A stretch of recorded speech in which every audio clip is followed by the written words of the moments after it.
আসসালামু আলাইকুম দর্শক বন্ধুরা, আপনারা সবাই কেমন আছেন? জি আলহামদুলিল্লাহ, আমি ভালো আছি। আমি আপনাদেরকে আবারও ত্রয়োদশ জাতীয় সংসদ নির্বাচন বাংলাদেশে হয়ে গেল।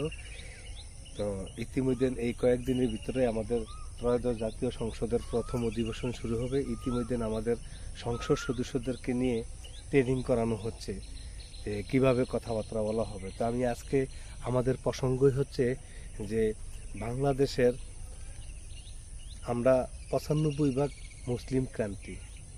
তো আমাদের দেশে মুসলমান কান্ট্রি হিসেবে সর্বোচ্চ জায়গা হচ্ছে হলো গিয়ে মসজিদ। ইসলামিক দৃষ্টিকোণ থেকে সর্বোচ্চ জায়গা হচ্ছে মসজিদ। মসজিদের পরে আমাদের বাংলাদেশের আমি মনে করি সচিবালয় আর গিয়ে জাতীয় সংসদ হলো গিয়া আমাদের গুরুত্বপূর্ণ স্থাপনা। তো গুরুত্বপূর্ণ জায়গার ভিতরে সচিবালয় আর গিয়ে সংসদ। তো এই সংসদের ভিতরে আমরা বিগত কয়েক বছরে দেখছি যারা এই সংসদে কথা বলতে গেছেন তাদের মন গড়া মতন কথা বলছেন। এখানে অনেকে এইভাবে কথা বলছেন, আমি এই ধরনের ভাবে কথা বলছে। তো আমি কথাটা বলতে চাই এই কারণে যে আমাদের নতুন প্রধানমন্ত্রীর কাছে আমার একটা আকুল আবেদন থাকবে। ওনার কাছে আমার একটা আবেদন যে অন্তত পক্ষে সংসদে যে মহিলা আসনগুলো থাকবে তো তাদের ভিতরে আপনারা এমন একটা নেতা নিবেন।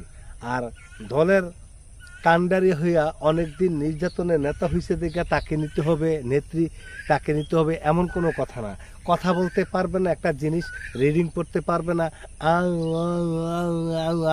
এভাবে পড়বে, এরকম নেবেন না। সে দলীয় যতই ত্যাগী নেতা হোক, যতই নেত্রী হোক, তাকে নিতে হবে। লেখাপড়া জানবে না এরকম লোক যাতে এবারের ত্রয়োদশ জাতীয় সংসদে যাতে স্থান না পায়। তো আমি বলতে চাইতেছি যে আপনারা যদি এরকম নেত্রী থাকে তাদেরকে অন্য একটা ইয়েতে দিয়ে দিবেন। কারণ সংসদ হচ্ছে বাংলাদেশের, আমি মনে করি যে বাইতুল মোকাররমের পরের স্থান হচ্ছে জাতীয় সংসদ। তো জাতীয় সংসদে যারা ঢুকবেন, এটার ভিতরে যারা কথা বলবেন, তাদের ভাষার যাতে মাধুর্য থাকে। কারণ তাদেরকে জনগণ ভোট দিচ্ছেন, তাদেরকে ক্ষমতায় বসাইছেন, তাদেরকে নির্বাচিত করা হয়েছে যে জনগণের দুঃখ সুখ নিয়ে কথা বলবেন, দেশের উন্নতি নিয়ে কথা বলবেন, দেশের কোনো সমস্যা হলে এটা কিভাবে সমাধান করা হবে এই নিয়ে সংসদে কথা বলবেন।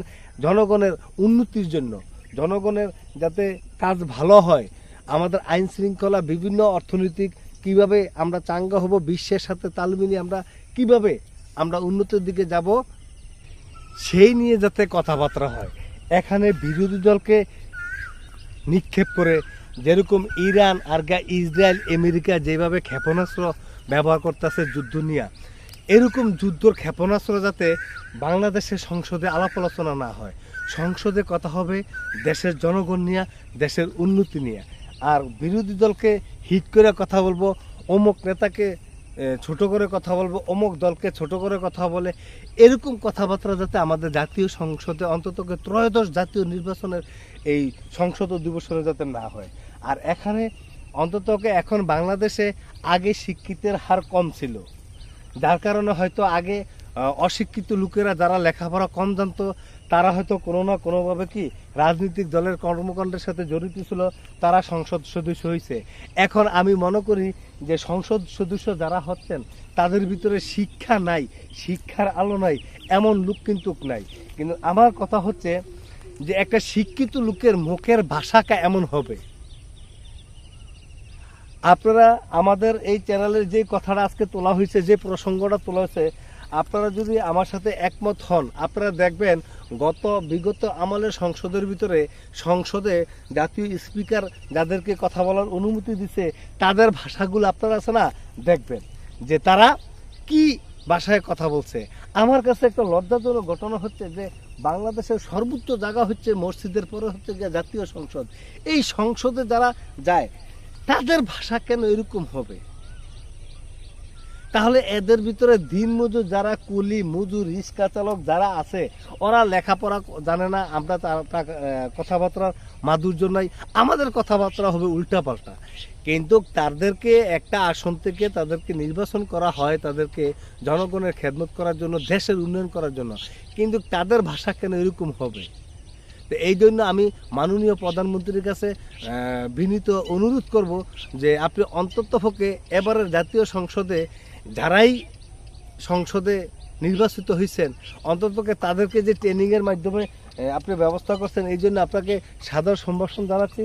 আর আপনার কাছে বিশেষভাবে অনুরোধ থাকবে যে অন্ততপক্ষে তাদেরকে আপনি কড়া একটা নোটিশ দিয়ে দিবেন যে আপনাদের কথা আপনাদের ভাষা যাতে এমন না হয় যে কথার কারণে আপনাদেরকে বলতে বাধ্য হবে যে আপনার সংসদ সদস্য বাতিল করা হবে। কারণ এই সংসদটা হচ্ছে বাংলাদেশের একটা সর্বোচ্চ জায়গা। তো এখানে আপনাদের ভাষা এরকম হবে কেন? বিরোধী দলকে হিট করে কথা বলবেন কেন? গালি গালাজ নাচি এরকম হবে কেন? বোমাবুমি এরকম হবে কেন? সেখানে কথা হবে শান্তশিষ্টভাবে। তো কথাবার্তা যাতে ওরকম সুন্দরভাবে হয়। আর তাদেরকে আপনি অবশ্যই আপনার দলের যতই সে ত্যাগী নেতা হোক না কেন, যত সিনিয়র নেতাই হোক না কেন, অন্ততপক্ষে কড়া একটা নোটিশ দিয়ে দিবেন মাননীয় প্রধানমন্ত্রী সাহেব যে আপনাদের ভাষা সংযম রাখবেন। আমাদের রমজান মাস যেরকম সংযমের মাস, যেরকম আমরা বেঁচে চলে অন্তত 12 মাস থেকে আমরা অন্ততপক্ষে বাংলাদেশের জনগণ অনেকটা পরিবর্তনে চলে, যে মিথ্যা কথা বলা, সুদ খাওয়া, ঘুষ খাওয়া, বিভিন্ন মারামারি ধরাধরি, অন্ততপক্ষে মুখের ভাষাটা একটু ভালোভাবে করার চেষ্টা করে রমজান উপলক্ষে, এই 1 মাসের উপলক্ষে। তো আপনি অন্ততপক্ষে তাদেরকে বলে দিবেন যে তাদের ভাষাটাও যাতে সংসদের ভিতরে এরকম হয়। আর সংসদ নিয়ে যাতে অন্ততপক্ষে সংসদে অশ্লীল কথাবার্তা, গালিগালাজ বা কাউকে হিট করে কাউকে ছোট করে কথাবার্তা বলাটা, এই জিনিসটা যাতে অন্ততপক্ষে আমাদের জাতীয় সংসদে আলাপ আলোচনা না হয়। যা কথা হবে দেশ নিয়ে কথা হবে, যা কথা হবে দেশের জনগণ নিয়ে কথা হবে, যা কথা হবে দেশের উন্নয়ন নিয়ে কথা হবে, যা কথা হবে শিক্ষা ব্যবস্থা কিভাবে উন্নতি করা যাবে। এইভাবে আপনি ট্রেডিংয়ের ভিতরে একবারে সম্পূর্ণ ট্রেডিংটার ভিতরে আপনি তুলে ধরবেন যে অন্ততপক্ষে এমনভাবে কথাবার্তা বলা হবে যাতে জাতি যাতে বুঝতে পারে যে গত স্বাধীনের পর থেকে আমাদের সংসদ সদস্যরা যেভাবে কথা বলছে, এবারের ত্রয়োদশ জাতীয় সংসদে যারা নির্বাচিত হয়েছেন সংসদের ভিতরে তারা এত সুন্দর কথাবার্তা বলেছেন, এই কথাটা যাতে নজিরবিহীন হয়ে থাকে। আপনি প্রধানমন্ত্রী সাহেব এরকম একটা পদক্ষেপ নেবেন আমি আশা করতেছি। এই জন্য আমি বারবার একটা অনুরোধ করব যে অন্ততপক্ষে কথার ভাষা যাতে আমাদের সংযম থাকে, রমজানের মতন সংযম রেখে যাতে সবাই কথাবার্তা বলে, অন্ততকে গায়ের শক্তি দিয়ে যাতে কথাবার্তা না বলে, দলের শক্তি নিয়ে যাতে কথাবার্তা না বলে, নেতার শক্তি নিয়ে যাতে অন্ততকে সংসদে কথা বলতে না বলে, ক্ষমতার দাপট দেখিয়ে যাতে সংসদে কথাবার্তা না বলে, কাউকে ছোট করে যাতে সংসদে কথাবার্তা না বলে, কাউকে অপমান করে যাতে অন্ততকে সংসদে কথা না বলে, কাউকে বিরক্ত করার জন্য যাতে সংসদে কথা না বলে, কাউকে গুম হত্যা এইসব নিয়ে যাতে কাউকে কথাবার্তা না বলে, এই নিয়ে আমি আপনার কাছে শেষবারের মতো অনুরোধ করবো। এই জন্য আপনি ভালো থাকুন, সুস্থ থাকুন, অন্ততকে সংসদ সদস্যদের কথাবার্তা আচার ব্যবহার যাতে অন্ততকে ভালো থাকে, দেশ নিয়ে যাতে কথাবার্তা বলে, দেশের উন্নয়ন নিয়ে যাতে কথাবার্তা বলে, জনগণ নিয়ে যাতে কথাবার্তা বলে, এই আশা রেখে আমি আজকের মতন বিদায় নিচ্ছি। ভালো থাকুন, সুস্থ থাকুন, আর আমাদের চ্যানেলের সঙ্গেই থাকুন। আমাদের চ্যানেলটা আপনারা সাবস্ক্রাইব করে নিন, আমাদের বন্ধু করে রাখেন, যাতে আমরা সমসাময়িক বিষয় নিয়ে আপনাদের সাথে কথা বলতে পারি। আর আপনাদের কমেন্টটা অবশ্যই আপনি তুলে ধরবেন যে আমাদের এই কথার সাথে যদি একমত থাকেন অবশ্যই কমেন্টে উল্লেখ করবেন, তাহলে আমরা ভিডিও বানাতে আমরা আগ্রহ হবে। এই জন্য আজকের ব্লগটা আপনাদের জন্য, আজকের ব্লগটা জাতীয় সংসদ নিয়ে, আজকের ব্লগটা হচ্ছে দেশের জনগণ নিয়ে, আজকের ব্লগটা হচ্ছে গিয়ে দেশের উন্নতি নিয়ে যাতে সংসদে কথাবার্তা বলা হয়।